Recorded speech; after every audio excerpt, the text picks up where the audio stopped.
Minha mãe, os partos dela eram feitos em casa, pelas parteiras. E devido aos partos dela ser muito difícil, ela entrou em trabalho de parto numa sexta-feira. Eu nasci 8 dias depois. E acredito, devido ao tempo, eu nasci clinicamente morto. Então me puseram lá no berço para mais tarde fazer o enterro. E um tempo depois, a minha avó chegando lá no berço para me olhar, verificou que eu estava mexendo. Ninguém sabe explicar como, nem porquê. Eu que havia nascido morto, de repente estava vivo. Só que eu não chorava. E meu pai, verificando melhor, olhou que eu tinha nascido sem boca.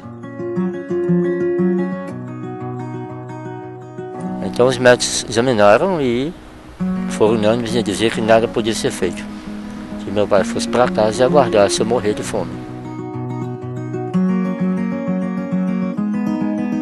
No seu desespero de pai, ele tomou de uma ferramenta e fez um furo no local onde seria minha boca.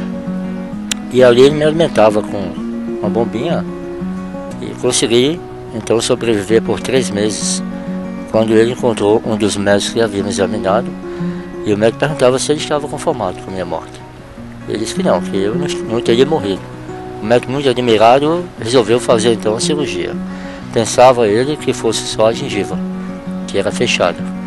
No entanto, quando começaram a cortar, era tudo lacrado, até a garganta.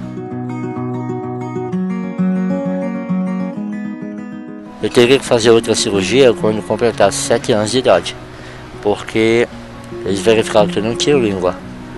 Então, teria que fazer uma outra cirurgia. Mas aí, um ano e pouco depois, eu comecei a falar tudo normalmente. E meu pai não permitiu mais. Como eu sou deficiente, a gente encara muitos obstáculos na vida, né? A rejeição das pessoas. Isso nota-se mais nos adultos, que a criançada do meu nível não tinha aquela rejeição. Me aceitava normalmente. Tinha uma certa curiosidade, mas não havia de parte da criançada essa rejeição.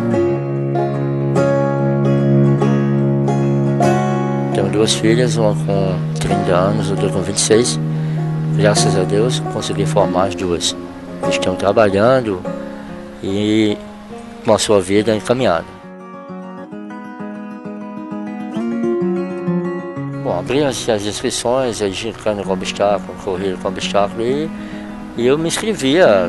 Ninguém perguntava se eu tinha algum problema, e geralmente de calça comprida ninguém percebia, porque talvez se percebesse não fosse permitido. E o fato é que aqui em Campina, numa gincana com obstáculo, eu cheguei a 3º lugar, e na abertura do Motoclube de Patos, eu cheguei a 1º lugar.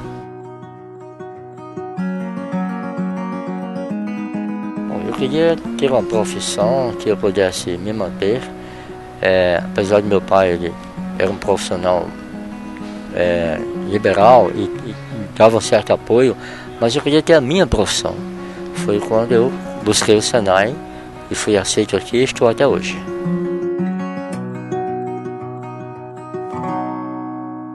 Se as pessoas têm limitações, mas que devem encarar a vida e não ficar tendo pena de você, de você próprio, né? Não tem por que ficar lamentando a vida, tem que partir para a luta. Foi o que eu fiz, apoiado por meu pai, por minha mãe e também meus irmãos que me incentivavam e me ajudavam muito.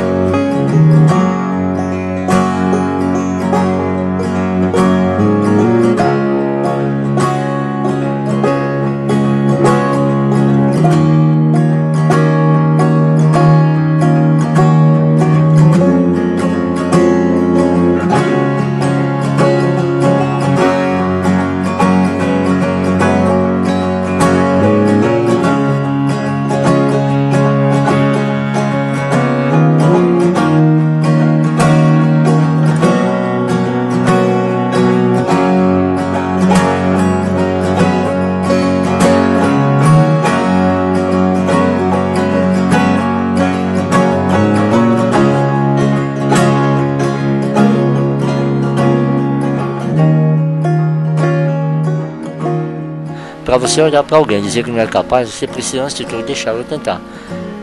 Quem sabe se é capaz ou não é a própria pessoa. Se você acha que não tem condição de fazer aquilo, pelo menos tente. Como é que você vai saber que não vai conseguir, se você não tentou? Então tente.